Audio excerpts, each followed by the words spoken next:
Recording करेंगे, शुरू करिए रिकॉर्डिंग।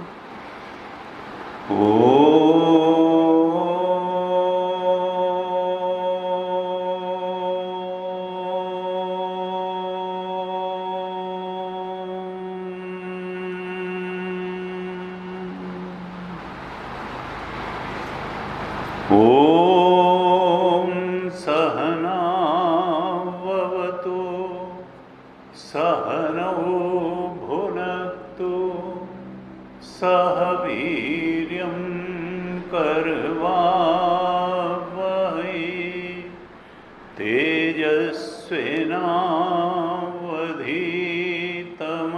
तेजस्विनावधीतमस्तु मा विद्विषावहै।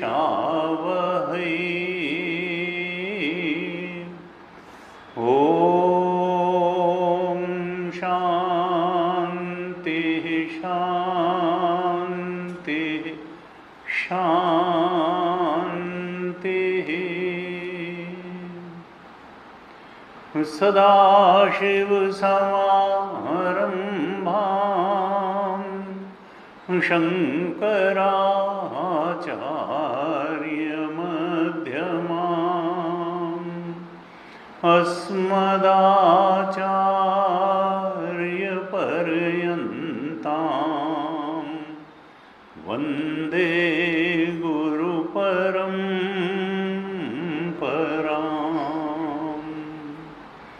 अज्ञानतिमिरान्धस्य ज्ञानाञ्जनशलाकया चक्षुरुन्मीलितं येन तस्मै श्री गुरवे नमः। तस्मै श्री गुरवे नमः। सच्चिदानन्दरूपाय विश्वोत्पत्त्यादिहेतवे तापत्रयविनाशाय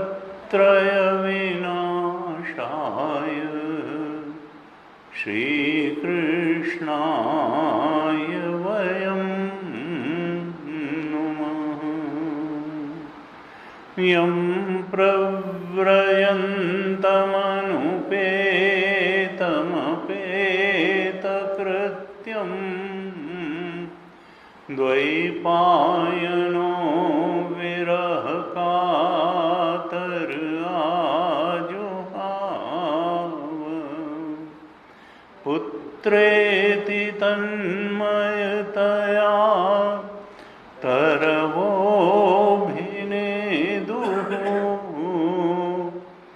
तं सर्वभूतहृदयं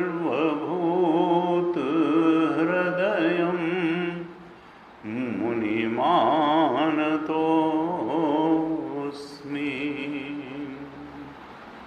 नारायणं नमस्कृत्य नरं चैव नरोत्तमं देवीं सरस्वतीं व्यासं ततो जयमुदीरयेत्। कृष्णाय वासुदेवाय हरये परमात्मने प्रणतक्लेशनाशाय गोविन्दाय नमो नमः। प्रणतक्लेशनाशाय गोविन्दाय नमो नमः।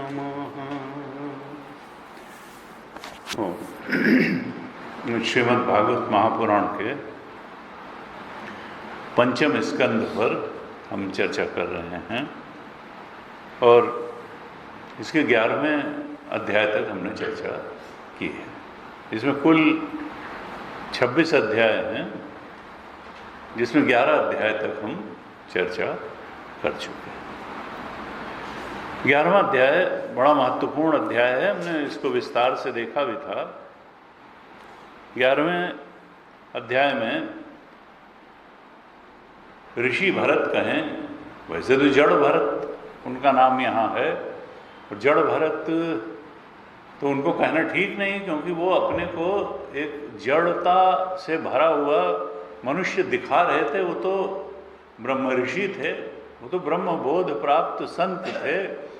तो ऋषि क्या, वो तो ब्रह्मर्षि थे, लेकिन चूंकि बाहर से वो ऐसा दिखाते थे कि जैसे वो जड़ता हो उनके हो, इसलिए यहाँ जड़ भरत कह के उल्लेख है। गुरु जी हमारे जब प्रवचन करते थे भागवत पे, तो उनको हमेशा ऋषि भरत कहते थे, जड़ भरत नहीं कहते थे क्योंकि वो तो सर्वोच्च बोध को प्राप्त ऋषि थे, जड़ता का तो उनमें कोई नाम ही नहीं था। फिर भी यहाँ उल्लेख महाभारत में उनका जड़ भरत के रूप में हुआ। तो वो उन्होंने रहुगण को जब उपदेश किया कि देखो,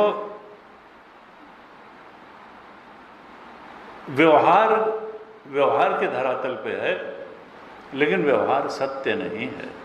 सत्य तो परमार्थ ही है, सत्य तो चेतन है, सत्य तो तुम्हारा आत्मा है।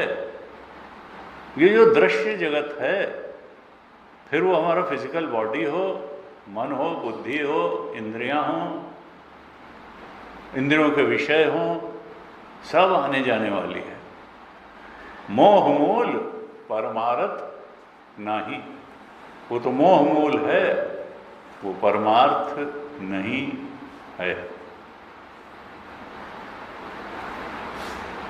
फिर आज चला गया। आपके में आ रहा है? क्या आ रहा है? अरे उसमें देखिए, फोटो आ रही है? नहीं आ रही? ऑडियो हो रहा है। हाँ तो वही तो फोटो आनी चाहिए ना। हरिओम, ऑडियो आया? हाँ ऑडियो। बस ठीक। तो कहते हैं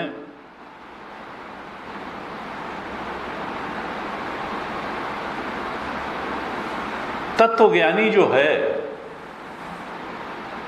वो ये जानते हुए भी कि परमार्थ सत्य है, आत्मा सत्य है, हमारा स्वरूप सत्य है, भी वो व्यवहार करता है उपाधियों से, इंद्रियों से, मन से, बुद्धि से, शरीर से, और बड़ी कुशलता पूर्वक व्यवहार करता है। लेकिन ये जानते हुए कि व्यवहार सत्य नहीं है, सत्य तो परमार्थ ही है। ये बार बार क्यों ये जा रहा है? नई नई मीटिंग प्रिपेयर हो रही है, तो ये बार बार नई मीटिंग कैसे है? आप ना वो ऑन कर लीजिए। क्या? वीडियो। नहीं, हमारा तो वीडियो ऑन ही है, हमारा तो वीडियो ऑन ही है, लेकिन ये बार बार फोटो भी आ रही है। ये बार बार जो है उसमें से जाके और नई मीटिंग, हालांकि वो आ रहा है, रिकॉर्डिंग हो रही होगी, आवाज़ आ रही है, ऑडियो आ रहा है, आपके भंडारी ये ऑडियो आ रहा है, बस ठीक है। ये फोटो कई बार चली जा रही है यहाँ। वीडियो तो ऑन है, तभी तो। क्यों? वीडियो ऑन है, सब चीज़ ऑन है, हैं? अरे भाई, तो वीडियो तो आना चाहिए। आपके में आ रहा है वीडियो? ये फिर देखिए, फिर प्रिपेयरिंग मीटिंग। ये 1000 बार मीटिंग प्रिपेयर क्यों कर रहा है?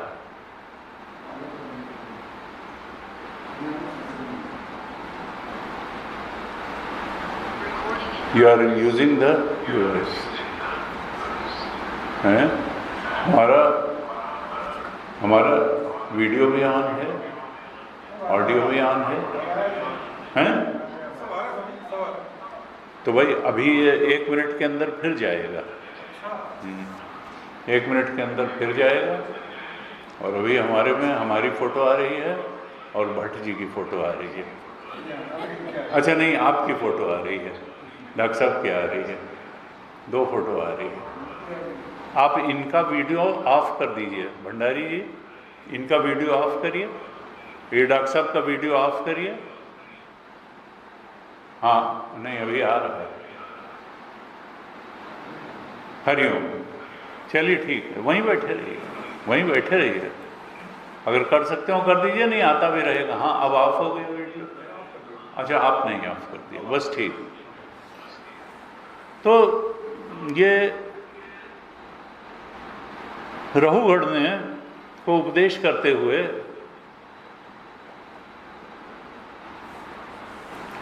जो ऋषि भरत हैं,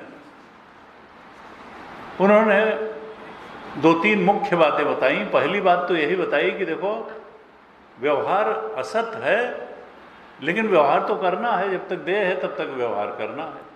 ये जानते हुए कि भी व्यवहार परमार्थ रूप से सत्य नहीं है, यहाँ सब बदलने और मिटने वाला है, और सत्य तो आत्मा ही है, और आत्मा और परमात्मा में कोई भेद नहीं है, तो भी हमको व्यवहार करना है, अच्छा करना है। ये जानते हुए भी व्यवहार जो है मिथ्या है, असत है, ये रह कुछ जाने वाला नहीं है। तो व्यवहार में परमार्थ नहीं डालना है, और परमार्थ का निश्चय करते समय कि चूंकि हम परमार्थ का निश्चय किए बैठे हैं, इसलिए उस समय उसमें व्यवहार की बात डाल करके परमार्थ को झुठलाने की कोशिश नहीं करनी है। नहीं तो लोग बहुत तर्क देते हैं, ये हम तो व्यवहारिक आदमी हैं, हम तो संसार में ये कर रहे हैं। तो ऐसा नहीं, आपके लिए न परमार्थ बदल जाएगा न व्यवहार बदल जाएगा। व्यवहार व्यवहार की जगह रहेगा, परमार्थ परमार्थ की। इस कारण से कि आप व्यवहार कर रहे हैं तो परमार्थ आपके लिए कुछ और नहीं हो जाएगा। सच्चिदानंद स्वरूप आत्मा ही सत्य है, और तीनों कालों में सत्य है, और व्यवहार असत का असत के साथ हो रहा है। उपाधि असत है, उपाधि का उपाधि के साथ व्यवहार होता है। ये सब असत में चल रहा है, वासना का प्रक्षेपण है, और ये सब अनात्म में व्यवहार हो रहा है। और अनात्म असल में मिथ्या ही नहीं, असत भी है। न असतो विद्यते भाव न अभावो विद्यते सत। तो उसको करना है, लेकिन ये जानते हुए कि ये बहुत सच्चा नहीं है। यानी उसको कई बार क्या होता है ना, ये टेंशन की जड़ क्या है, मनुष्य की बहुत बड़ी परेशानी क्या है, कभी अवसाद में चला जाता है, कभी बिना बात हर्ष में डूब जाता है, कभी बिना बात डिप्रेशन में डूब जाता है, कभी जो है वो कहता है कि अरे ये देखो। तो ये जो टेंशन है, डिप्रेशन है, अवसाद है, परेशानी है, ये तभी ज़्यादा होती है जब हम चीज़ों को सच्ची मानते हैं। बच्चे को खिलौना टूटने पे जितना दर्द होगा तो बड़े को मकान टूटने पे या गाड़ी टूटने पे इतना ही दर्द हो जाता है।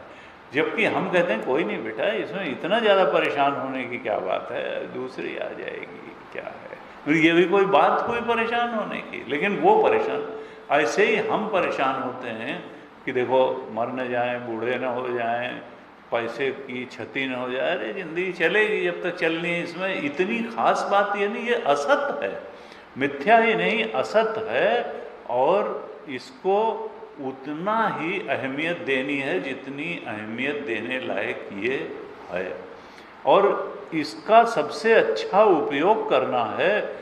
और इन उपाधियों का सबसे अच्छा उपयोग क्या है, मन और शरीर की उपाधियों का, कि इससे परमार्थ के बोध में दृढ़ता से स्थित हो जाया जाए। इससे संसार के धन और पदार्थों का संग्रह करना और उनका भोग करना, ये कोई इसका बेहतर यूज़ नहीं है। हाँ ये भी तय है कि मन भी शांत होना चाहिए, और मन तब शांत होगा जब परिस्थिति भी थोड़ा ठीक रहेगी, शरीर भी ठीक रहेगा। इसलिए हमारा शरीर के प्रति भी कर्तव्य बनता है, मन ठीक रहे, परिस्थितियां ठीक रहें, लोगों से संबंध ठीक रहें, ये भी कर्तव्य बनता है। लेकिन फिर ये परमार्थ यही कर्तव्य नहीं है, ये तो किसी परम कर्तव्य पर की तरफ पहुंचने के लिए जो साधन है उसको ठीक रखना है। अगर हमको साध्य तक पहुंचना है तो साधन भी ठीक होना चाहिए। इसीलिए तुलसीदास जी ने कहा ये शरीर मन बुद्धि क्या है, साधन धाम मोक्ष कर द्वारा। इन साधनों का उपयोग करते हुए हम मोक्ष का दरवाजा इनको बना लें, और मोक्ष तो आत्मा का ही दूसरा नाम है, यानी आत्मबोध को प्राप्त कर लें, परमार्थ स्वरूप के बोध को प्राप्त कर लें। ये इस मनुष्य रूपी, मनुष्य जन्म रूप में जो ये मन बुद्धि और शरीर की उपाधि मिली है, इसका सबसे अच्छा बेहतर उपयोग तो यही है, साधन धाम मोक्ष। इसलिए कहा देखो बिल्कुल स्पष्ट रहो कि व्यवहार का क्या महत्व है और परमार्थ का महत्व। व्यवहार को तुम परमार्थ का माध्यम बना लो, साधन बना लो, क्योंकि व्यवहार जो है वो बदल जाएगा और मिट जाएगा। ये सत्य नहीं है, परमार्थ सत्य है, वो हमेशा रहेगा। तो एक तो ये बात बताई। दूसरा कहा कि इस सारे जंजाल की जड़ में क्या है, तुम्हारा मन।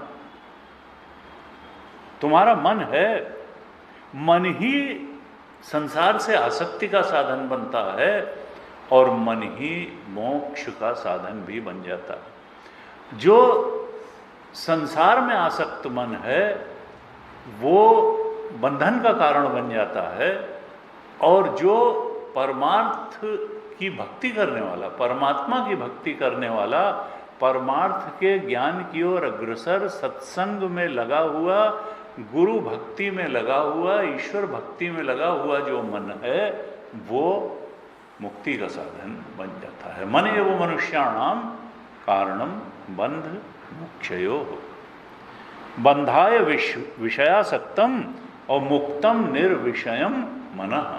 जब विषय से मुक्त होकर के परमात्मा के प्रेम में लगता है तो मुक्ति की तरफ बढ़ जाता है, संसार के प्रेम में पड़ता है तो बंधन में पड़ता है।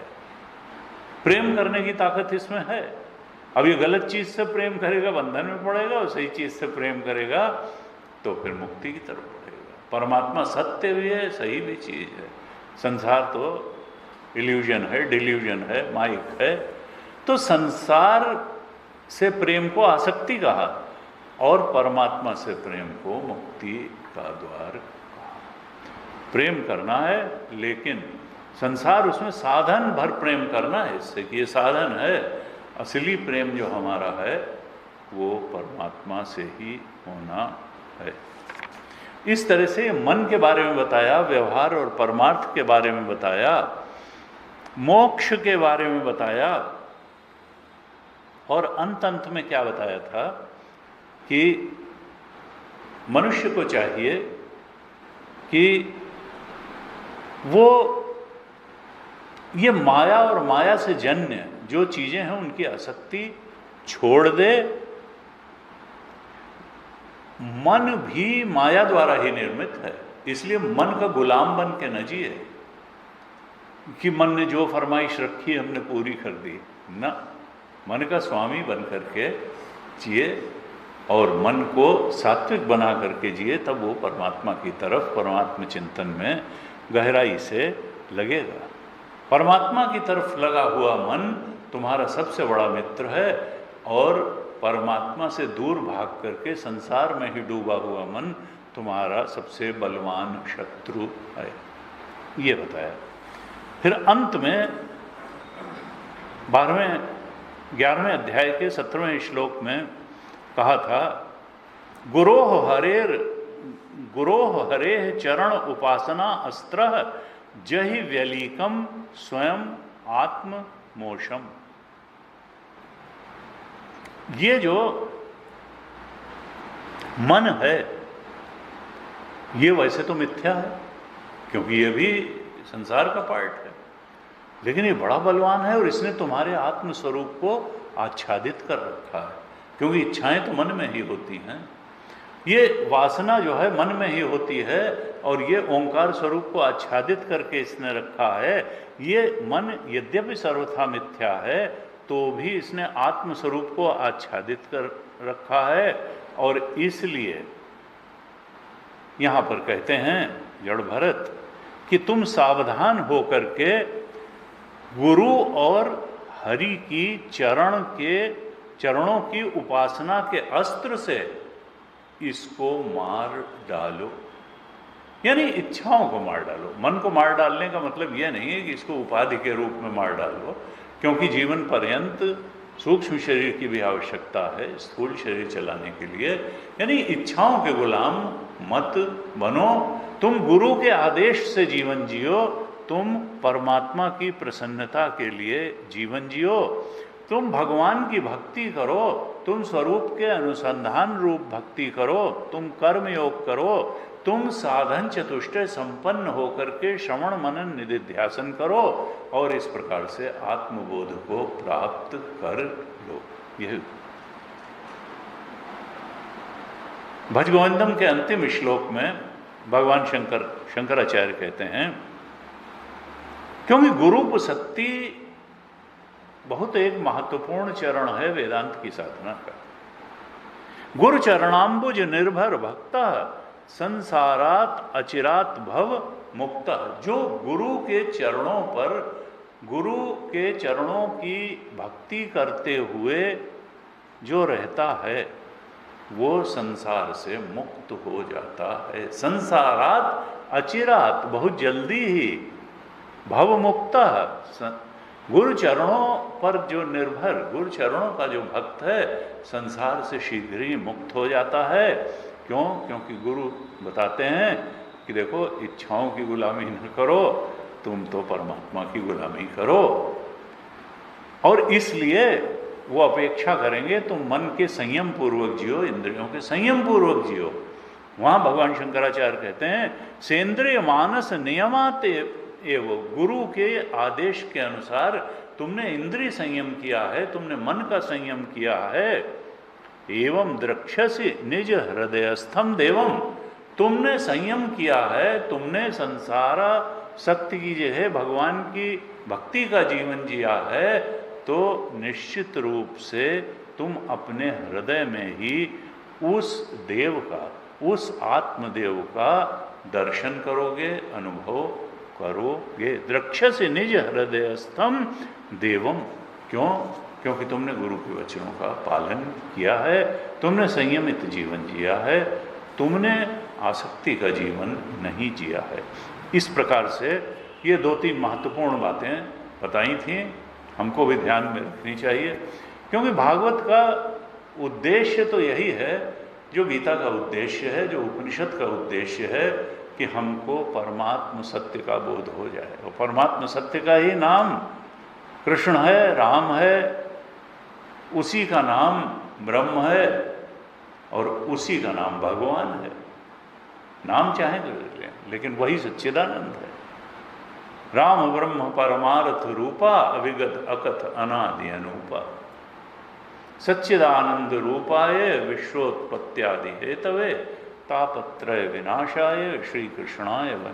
राम को भी राम सच्चिदानंद दिनेशा नहीं तह मोह निशा लवलेशा।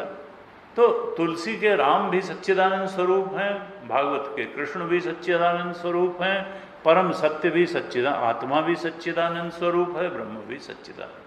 तो हमको उसी जो परम सत्य है, जो परम चेतन है, जो परम आनंद है और जो हमारा आत्मा है, उसके बोध में प्रतिष्ठित हो जाना। किसी संत ने कहा, देखो सारे धर्मों ने भगवान को माना और कहा जो भगवत चरणानुरागी है वो भक्त है, यानी द्वैत में ही रहे हैं, भक्त और भगवान, भक्त और भगवान, भक्त और भगवान।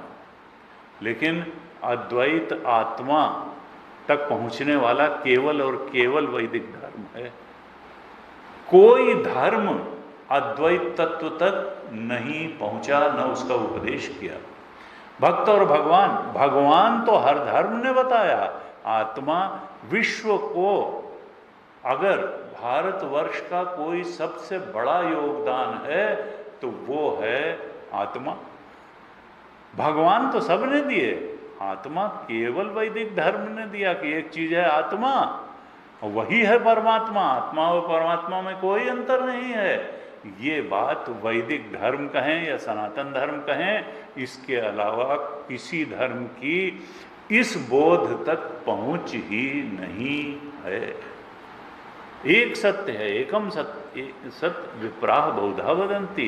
ये जो आत्म सत्य है, परमात्म सत्य है, ब्रह्म सत्य है, वही विभिन्न रूपों में आ जाता है। सो अज प्रेम भगति बस, एक अनीह अरूप अनामा, अज सच्चिदानंद परधामा, व्यापक विश्वरूप भगवाना, सो धरि देह चरित कृत नाना।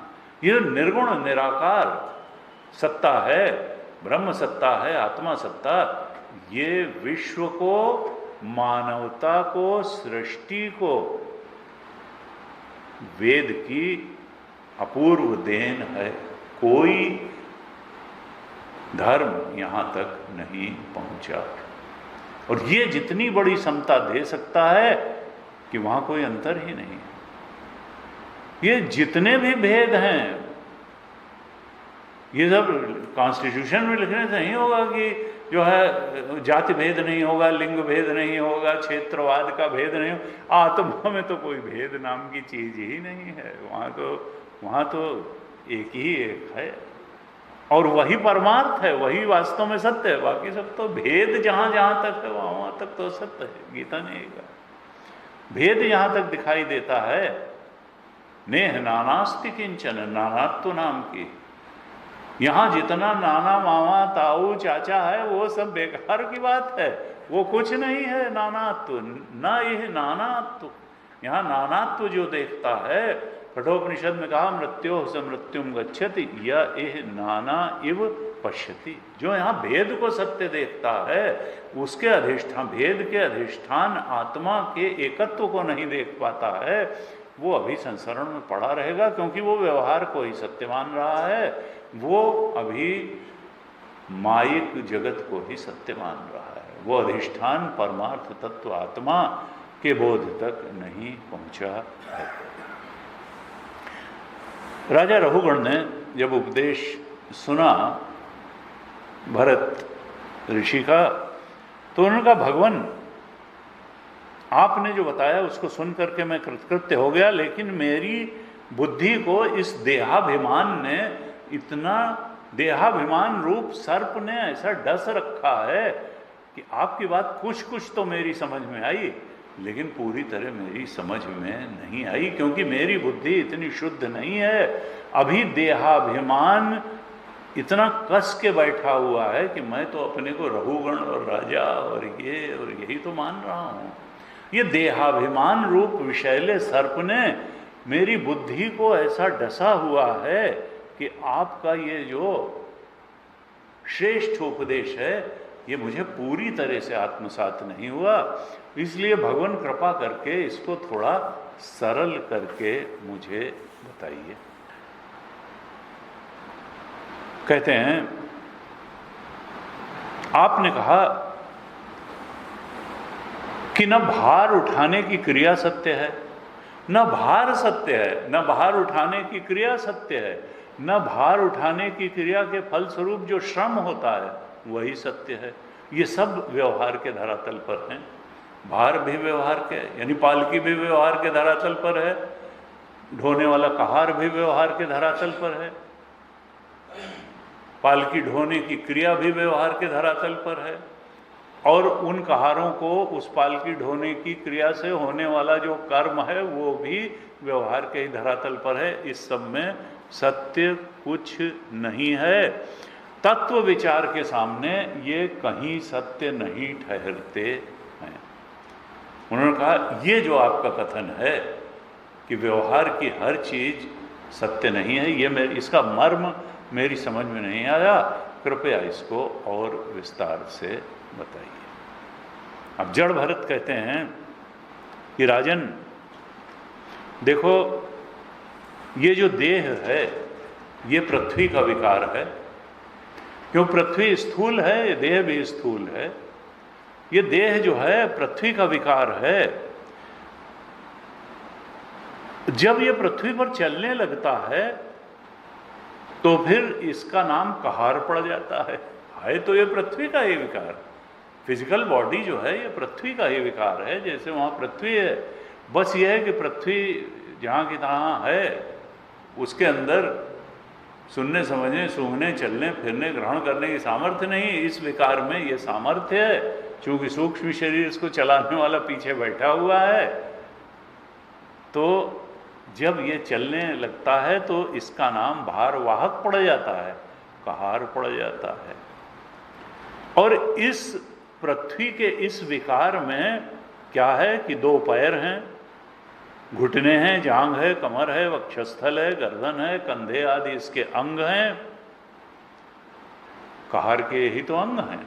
और उस कहार के कंधों पर के ऊपर लकड़ी की पालकी रखी हुई है, और वो लकड़ी भी जो है वो पृथ्वी का ही एक विकार है। तो कहार भी पृथ्वी का विकार, उसका शरीर, पालकी भी पृथ्वी का विकार ही है, उसके कंधे भी पृथ्वी का विकार हैं। और इन पार्थिव विकारों में तुम बैठे हुए हो, और तुम्हारी भी जो देह है वो पृथ्वी का विकार ही है। यानी मिट्टी पर मिट्टी पर मिट्टी पर मिट्टी बैठी हुई है, लेकिन तुमने उसी मिट्टी में ये पहले तो आत्मबुद्धि कर ली कि ये देह मेरा है, और फिर उस देह में ये अभिमान कर लिया कि मैं इस सिंधु देश का राजा हूं। पहले तो देहाभिमान किया, फिर उसमें अचीवमेंट का कि मैं राजा हूं ये अभिमान कर लिया, और इस अभिमान से तुम के मद से तुम अंधे हो गए। तुम अंधे हो गए। वास्तव में तुम कहते हो कि मैं प्रजा का हित करता हूं, राजा का तो काम है कि दुष्टों को दंड दे करके प्रजा की रक्षा करना, इस तरीके की बड़ी बड़ी बातें तुम कर रहे हो। लेकिन वास्तव में तुम बड़े क्रूर हो और धृष्ट हो, क्योंकि तुमने कहारों को बेगार में ही लगा रखा है, पालकी में। बातें तुम बनाते हो कि मैं लोगों की रक्षा करने वाला हूं, लेकिन वास्तव में तो तुम दुष्ट और धूर्त हो। ये बातें तुमको शोभा नहीं देती हैं। ये सारे ही भूत पृथ्वी से ही उत्पन्न होते हैं और पृथ्वी में ही लीन हो जाते हैं। केवल क्रिया भेद के कारण इनके नाम अलग अलग पड़ जाते हैं। तो बताओ, इस क्रिया भेद के अलावा और व्यवहार का और क्या मूल है? जो सत्ता की स्थिति पालकी की है, जो कहार की है, जो तुम्हारी है, वो सब बदलने और मिटने वाला है। ये सब व्यवहार का पार्ट है, इसमें परमार्थ कुछ नहीं है। सब उत्पन्न होते हैं, समाप्त होते हैं, उत्पन्न होते हैं, समाप्त होते हैं। कहते हैं कि पृथ्वी शब्द का व्यवहार भी वास्तव में मिथ्या ही है, क्योंकि पृथ्वी भी अपने उपादान कारण यानी डिफरेंट परमाणुओं से मिलकर के बनती है। पृथ्वी भी कोई एक चीज ऐसी नहीं है कि इसको कह दिया जाए कि ये पृथ्वी है। बहुत चीज़ों का संगठन है। और ये परमाणु कहाँ से आए?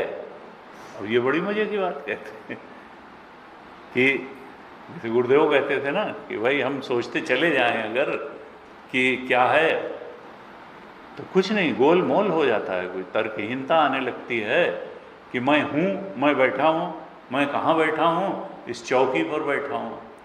चौकी कहाँ है? इस चबूतरे पे। चबूतरा कहाँ है? हाल में। हाल कहाँ है? इस आश्रम में। आश्रम कहाँ है? सुभाष रोड पर। सुभाष रोड कहाँ है? देहरादून में। देहरादून कहाँ है? उत्तराखंड में। उत्तराखंड कहाँ है? हिंदुस्तान में। हिंदुस्तान कहाँ है? एशिया में। एशिया कहाँ है? पृथ्वी पर। पृथ्वी कहाँ है? इस सौरमंडल में। सौरमंडल कहाँ है? आकाशगंगा में। आकाशगंगाएं कहाँ है? अंतरिक्ष में, यूनिवर्स में। यूनिवर्स कहाँ है? ये आकाश में है सारे, स्पेस में। स्पेस कहाँ है? हमारे मन में। तो फिर ये चौकी कहाँ हुई? हम कहाँ हुए? मन में। स्पेस कहाँ है? मन में।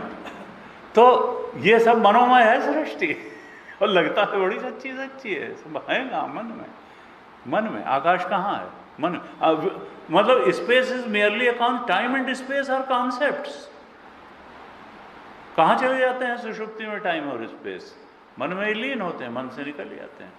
तो इस तरह से गड्ढमड्ढ हो जाती हैं चीज़ें। जब हम सोचना शुरू करते हैं तो बुद्धि जवाब देने लगती है। तो कहा ये परमाणु, यहाँ लिखा ये जो परमाणु जिनसे पृथ्वी बनी है ये अविद्यावश मन की कल्पनाएं हैं।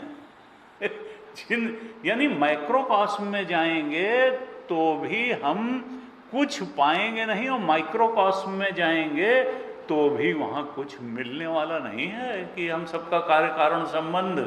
और ये कार्य कारण संबंध हमने पढ़ा था मांडूक्य उपनिषद में कि भाई कर्म से शरीर बना और शरीर कर्म करता है, तो फिर शरीर से कर्म हुआ तो कर्म के कारण अगला शरीर हुआ, अगले शरीर में फिर कर्म किया तो फिर अगला शरीर बन गया। अब पीछे अगर जाना शुरू करें तो फिर क्या हुआ, पहले शरीर था कि पहले कर्म था? अगर कर्म नहीं था पहले तो शरीर कहाँ से आ गया, और शरीर पहले नहीं था तो कर्म कैसे किया? हैं? वही बात आ जाती, पहले मुर्गी की पहले अंडा, पहले बीज की पहले वृक्ष, वृक्ष से बीज बनते हैं और बीज से वृक्ष बनता है। तो सबसे पहले क्या हुआ, वृक्ष हुआ कि बीज हुआ? उन्होंने कहा कि ये बुद्धि फट जाती है और कुछ निश्चय नहीं होगा, असल में कोई कार्य कारण संबंध हो, ये तो सब माया का खेल है। कार्य कारण मिथ्या, कुछ दूर तक तो ये कार्य कारण संबंध जो है वो काम करता है और सत्य लगता है और चलता है। जब हम इसका बहुत गहराई से परीक्षण करते हैं तो हम जान पाते हैं कि कार्य कारण संबंध कुछ होता ही नहीं है। अगर सांप प्रतीति मात्र है रस्सी पर तो वो कब पैदा हुआ, किस कारण से पैदा हुआ?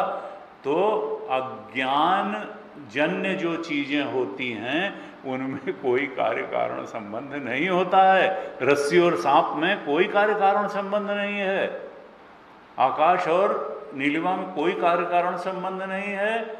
वो तो जब वैसा होगा तो वो ऐसा भाषित अज्ञान जन्य जो चीजें होती हैं उनमें कोई कार्य कारण संबंध नहीं होता है। लगता है कि कार्य कारण संबंध बड़ा, कॉज एंड इफेक्ट थ्योरी जो है वो अल्टीमेटली जाकर के फेल हो जाती है। There is nothing like cause and effect. कुछ दूर तक तो ये बहुत तर्क संगत लगता है कॉज एंड इफेक्ट, कि हर चीज का कोई कारण होगा। असल में सृष्टि अज्ञान जन्य है, इसका कोई कारण नहीं है। जब एकम सत है, आत्मा के अलावा कुछ है ही नहीं, बदलेगी कैसे और बनेगी क्या? बिना बदले ही वो सब कुछ बनी हुई है। किसकी दृष्टि में?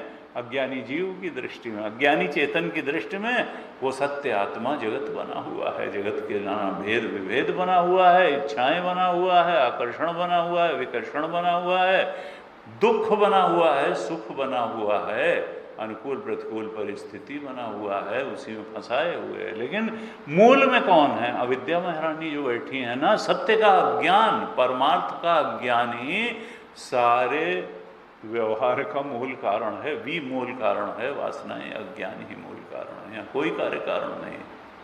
चाह गई चिंता मिटी मनुआ बेपरवाह, जाको कछु न चाहिए सोई शहंशाह।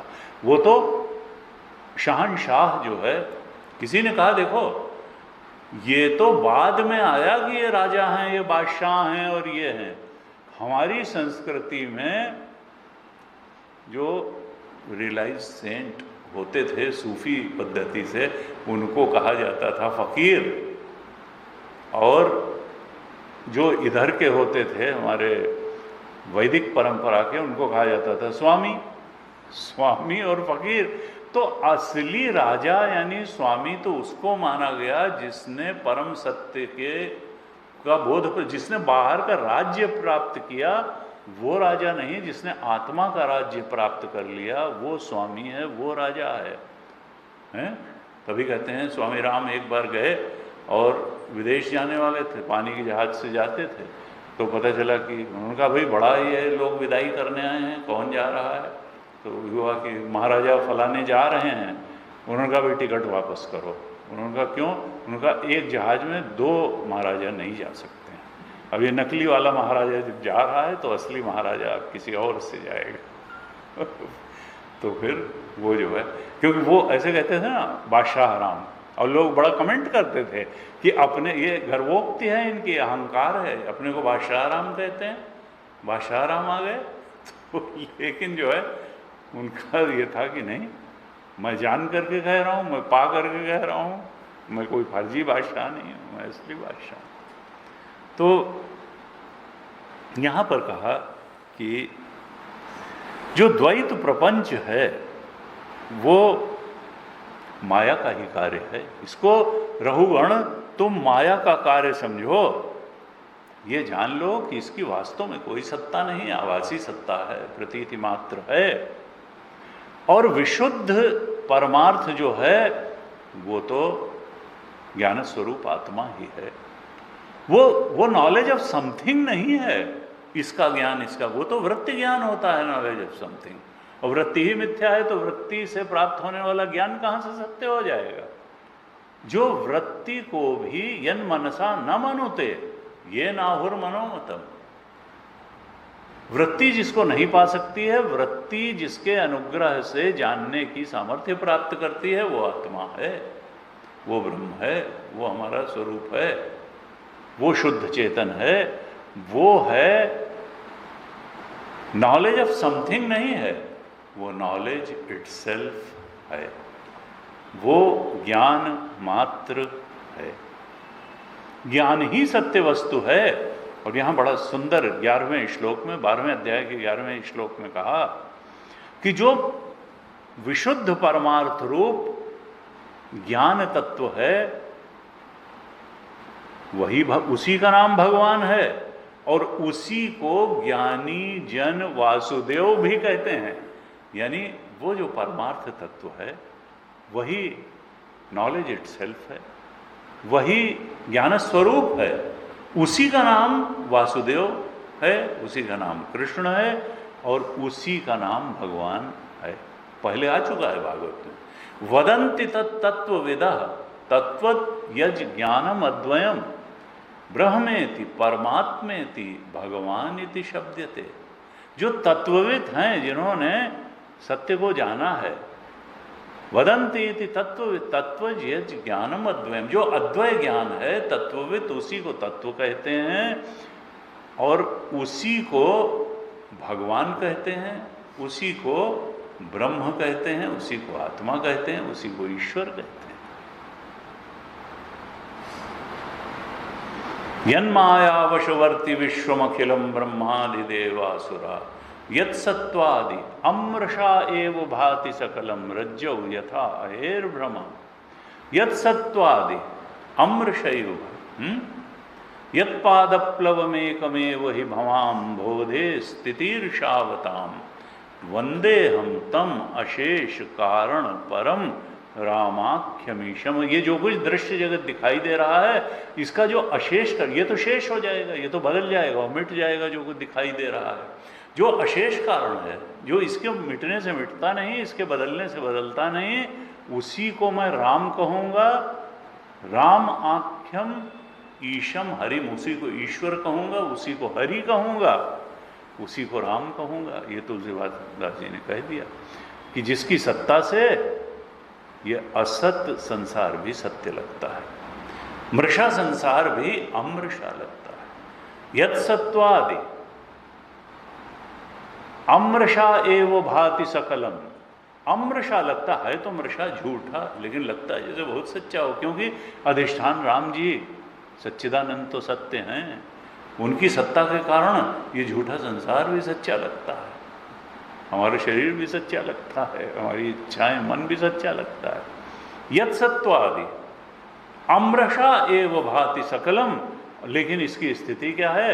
रज्जो यथा अहेर ब्रह्मा, जैसे रस्सी के अस्तित्व के कारण सांप सच्चा लगता है, ऐसे ही राम जी के अस्तित्व के कारण सृष्टि सच्ची लगती है, जीव सच्चा लगता है। रज्जो यथा अहेर ब्रह्मा, जैसे रस्सी में सांप का भ्रम हो जाता है, ऐसे ही राम जी में जीवत्व का, जगत का भ्रम हो गया है। तो कहा वही ज्ञान भगवान है, वासुदेव है।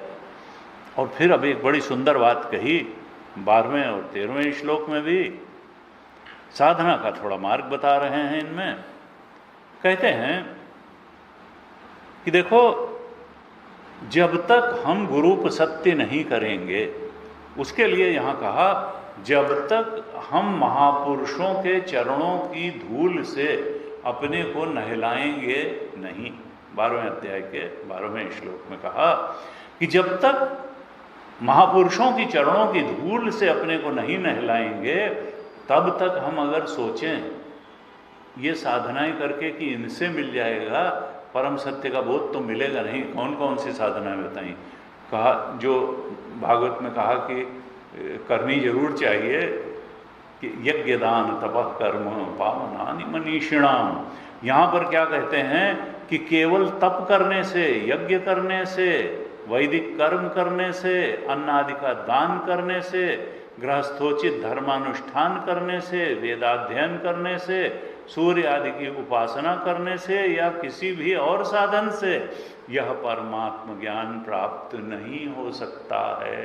यानी केवल गुरु और शास्त्र के वचनों को आत्मसात करने से ही प्राप्त हो सकता है। और सब साधन बेकार नहीं हैं, लेकिन उनकी सीमा क्या है? अंतःकरण की शुद्धि, अंतःकरण को सात्विक बना देना। यज्ञ दान तपः कर्म पावनानि, गीता में कहा, बेकार नहीं है, लेकिन ये अंतःकरण को पावन बना देंगे। 18वें अध्याय के 5वें और 6ठे श्लोक में बहुत स्पष्ट रूप से भगवान ने कहा, 18, 5 और 6 में, कि यज्ञ दान तपः कर्म न त्याज्यम कार्यमेव तत्। ये त्याज्य नहीं है यज्ञ दान तपः, जैसा कि भागवत में कहा। हाँ, ये है कि ये परमात्म तत्व के ज्ञान तक नहीं पहुंचाएंगे, लेकिन इनकी क्या खूबसूरती है, इनका क्या हमारे ऊपर इनका जो प्रभाव होगा वो क्या होगा कि यज्ञो दानम तपश्चैव पावनानि मनीषिणाम। ये साधक की बुद्धि को बहुत निर्मल, पवित्र और सात्विक बना देंगे, और उस सात्विक पवित्र बुद्धि से गुरु उपसत्ति करके, श्रवण मनन निधिध्यासन करके वो बोध को उपलब्ध हो जाएगा। फिर 6ठे श्लोक में, वहाँ गीता जी में भगवान ने सावधान किया कि ये जो 3 कर्म हैं, यज्ञ दान और तप, एतान्यपि तो कर्माणि संगम त्यक्त्वा फलानि च, इनको भी जब करे तो आसक्ति का फल का त्याग करे और आसक्ति का त्याग करके करे। अगर तो हमने सोचा कि ये दान कर रहे हैं और भगवान हमको इसका 15 गुना तो देगा ही कम से कम, क्योंकि बढ़ा के देते हैं भगवान, तब नहीं, आसक्ति का त्याग करके दे कि देना हमारा दातव्यमिति यद्दानम। ये दान का जब वर्णन किया तो 17 अध्याय के 20वें श्लोक में कहा कि सात्विक दान कौन सा है? दातव्यमिति दानम दीयते अनुपकार, प्रत्युपकार चाहे बिना, न तो उस व्यक्ति से, न समाज से, न परमात्मा से, किसी प्रत्युपकार की इच्छा के बिना जब दान दिया जाता है कि दान देना ही उचित है, हमारा कर्तव्य है, इसलिए हम कर रहे हैं। देशे काले च पात्रे च, और देश काल और पात्र का ध्यान रख करके जब दान दिया जाता है तो तद्दानम सात्विकम स्मृतम, उसी दान को सात्विक कहते हैं। यहाँ कहा था 18वें अध्याय में कि एतान्यपि तो कर्माणि संगम त्यक्त्वा फलानि च। 18:6 में कहा आसक्ति, फल की आसक्ति छोड़ करके जब किया जाता है तो कर्तव्यानीति में पार्थ निश्चितम मत मुत्तमम। फल की आसक्ति छोड़ करके ये तीनों चीजें, यज्ञ दान और तप के कर्म करने ही चाहिए, ये मेरा निश्चित मत है, उत्तम मत है। लेकिन यहाँ भागवत जी में क्या कहा कि अगर हम सोचेंगे कि इन्हीं तीनों के सहारे हमको परमात्म सत्य का बोध हो जाएगा, तो वो नहीं होगा। ये अंतःकरण की शुद्धि होगी, क्योंकि ये कर्म है। और चित्तस्य शुद्धये कर्म न तो वस्तु उपलभ्यते, विवेक चूड़ामणि के 11वें श्लोक में कहा चित्तस्य शुद्धये कर्म न तो वस्तु, आत्म वस्तु की उपलब्धि कर्म से नहीं होती है। वस्तु सिद्धि विचारेण न किंचित कर्म कोटि, जो आत्म वस्तु की उपलब्धि है वो विचार से ही होगी, आसक्ति का त्याग करके होगी, संसार का स्वरूप समझ करके होगी, और आत्मा का स्वरूप समझ करके होगी, इस देह का स्वरूप समझ करके होगी, इनके बदलने और मिटने को समझ करके होगी, आसक्ति त्याग से होगी। वस्तु सिद्धि विचारेण न किंचित कर्म कोट भी, करोड़ों कर्मों को करने से भी आत्मज्ञान नहीं होगा। लेकिन सात्विक कर्मों का उद्देश्य अंतःकरण की शुद्धि तो है ही। तो यहाँ कहा कि ये सब चीज़ें जो है ये इनसे परमात्म ज्ञान नहीं होगा। वो तो महापुरुषों के चरणों की धूल से अपने को नहलाए बिना किसी को आज तक ना परम तत्व का, आत्म तत्व का ज्ञान हुआ है ना होगा। ये चीज़ बताइए एक 12वें श्लोक में। फिर 13वें श्लोक में कहते हैं कि अब इसके लिए कहाँ जाना चाहिए। कहाँ महापुरुषों की शरण में जाना चाहिए, तत्वदर्शी संतों की शरण में जाना चाहिए, क्योंकि उनके आसपास हमेशा आत्म तत्व की चर्चा होती है, परमात्म तत्व की चर्चा होती है, और विषय वार्ता तो वहाँ पास ही नहीं भटकती है। तो संसारासक्ति नहीं होगी और अनायास ही भगवत भक्ति का संचार होगा, आत्मज्ञान का संचार हो जाएगा। जब भगवत कथा का नित्य प्रति सेवन किया जाता है तब जो मोक्ष की इच्छा रखने वाला साधक है उसकी बुद्धि, उसकी शुद्ध बुद्धि भगवान वासुदेव में स्वतः लग जाती है। और अगर भगवान से प्रेम हो गया तो बस वो प्रेम ही हमको परम सत्य तक पहुंचा देता है। सतत आत्मचिंतन से आत्मबोध हो जाता है। इस प्रकार से ये एक्सप्लेनेशन और दिया थोड़ा रघुगण को जड़ भरत ने, और उसके बाद उनसे रहा नहीं गया। कहते हैं हिरन तो ये था ही जिससे वो बहुत प्रेम करते थे, तो अब उसको आत्मज्ञान का उपदेश हो गया, ब्रह्मबोध कराया, और उसके बाद में उन्होंने अपना परिचय भी खोल दिया, छुपाया भी नहीं। फिर कहते हैं कि देखो राजन, पूर्व जन्म में भरत राम नाम का राजा था, क्योंकि उनको पूर्व जन्मों की, क्योंकि तपस्या बहुत अच्छी थी, हिरन की योनि में भी उनको सब याद रहा, तो अब तो ब्राह्मण योनि में थे इस समय। तो पूर्व जन्म में भरत राम का राजा था, लेकिन मृग में आसक्ति हो जाने से मैं परमार्थ से भ्रष्ट हो करके मुझे मृग बनना पड़ा। लेकिन मेरी आराधना का प्रभाव ऐसा था कि मेरी स्मरण शक्ति लुप्त नहीं हुई, और मैं अब जन संसर्ग से बहुत डरता हूँ। जन संसर्ग से डर करके अब मैं गुप्त रूप से असंग भाव से विचरण करता हूँ।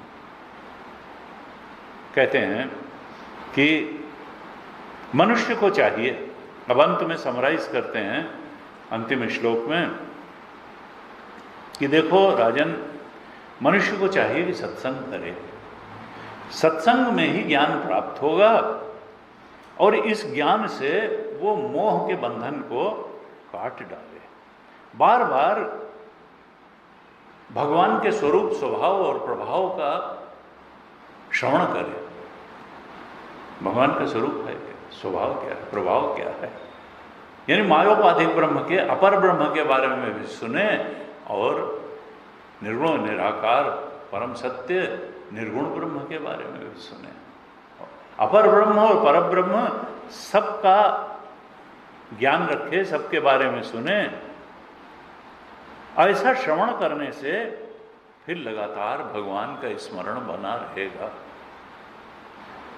और लगातार भगवान का स्मरण बना रहना यही संसार मार्ग के पार जाने का उपाय है। तस्मात् सर्वेषु कालेषु माम अनुस्मरयुध्य च मयि अर्पित मनोबुद्धि माम एव ऐष्यसि असंशय। 8वें अध्याय का 7वां श्लोक, वही चीज यहां कही। तो क्या संदेश निकलता है कि ये अनात्म सत्य है और सुखद है, ये हमारी अज्ञानजन्य मान्यता है। आत्मा ही सत्य है और आत्मा ही आनंद भी है, आत्मा ही ज्ञान स्वरूप भी है। ये अज्ञानजन्य मान्यता है कि जो अनात्म है वो सत्य और सुखद है, और ये भी अज्ञानजन्य मान्यता है कि हम त्रिगुण के अंदर ही कुछ पा करके अपनी चेतना के परम उत्कर्ष को प्राप्त कर लेंगे, और हमारी चेतना के परम उत्कर्ष का नाम ही परमात्म चेतन है।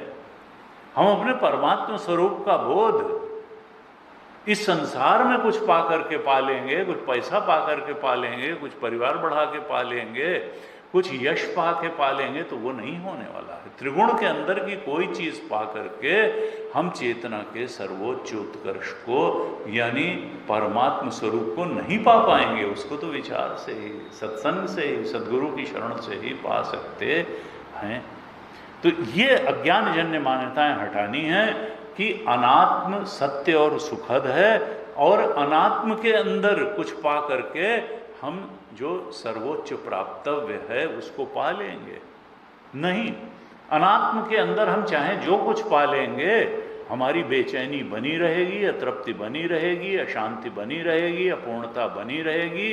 और ये बेचैनी, अतृप्ति, अशांत और अपूर्णता बिना तत्व ज्ञान के पाए जाने वाली नहीं है।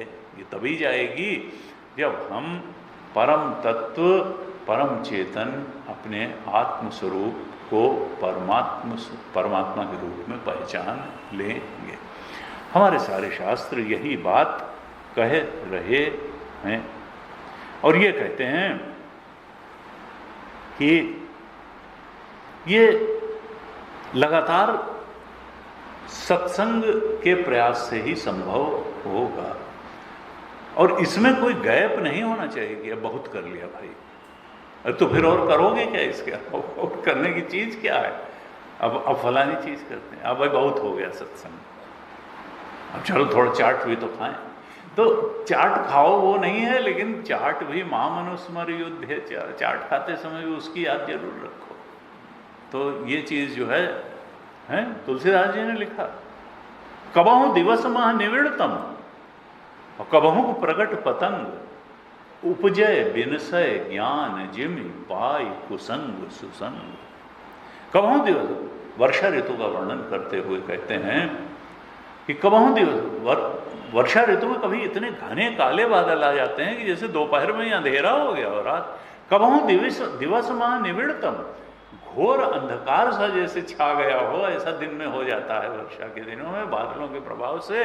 कबहु दिवस महा निविड़तम और कबहु को प्रगट पतंग, और कभी इतना प्रखर सूर्य की किरणें निकल आती हैं कि लगता है कितनी तपिश है, कितना उजाला। कबहु को प्रगट पतंग, ऐसे ही उपजय बिनसय ज्ञान जिमि पाई कुसंग सुसंग। जब कुसंग होता है तो मानो ज्ञान के ऊपर घने काले बादल छा जाते हैं, लगता है ज्ञान न कभी था, न है, न होगा। और सत्संग में जैसे कि कोई सूर्य निकल आया हो, सूर्य का प्रकाश, ज्ञान का प्रकाश ऐसा हो जाता है कि हर चीज स्पष्ट स्पष्ट लगने लगती है। तो ये क्यों होता है ऐसा, कुसंग और सुसंग? तो व्यक्ति को कुसंग का तो सर्वथा त्याग करने के प्रति बिल्कुल सावधान रहना चाहिए, और सत्संग तो करते ही रहना चाहिए, जिससे ज्ञान का सूर्य हमेशा चमकता रहे। तो ये फर्क क्या होगा सत्संग? सत्संग से अनायास ही आत्मोन्नति प्राप्त कर लेता है व्यक्ति, और कुसंग से कब दुर्गुण घेर लेंगे और चले आएंगे आप जान नहीं पाएंगे। कुसंग में बैठ करके सोचना कि अरे वो लोग कुसंगी हैं, हम तो ठीक बने रहेंगे, ये आग से खेलना है। आग बड़ी जल्दी जला देगी, खेलने की चीज़ नहीं है आग। इसी तरह से कुसंग खेलने की चीज़ नहीं है। Don't be over confident.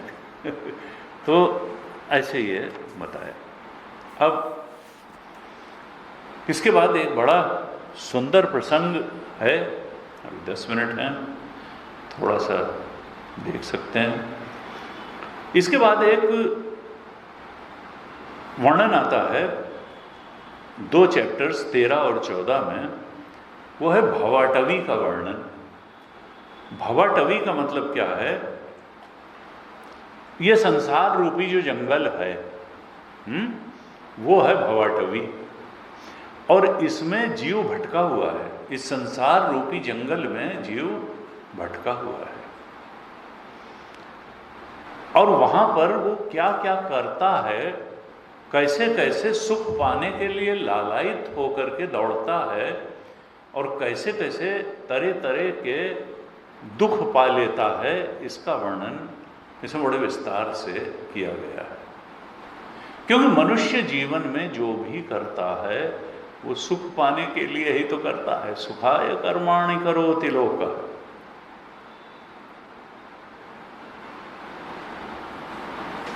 कहते हैं ये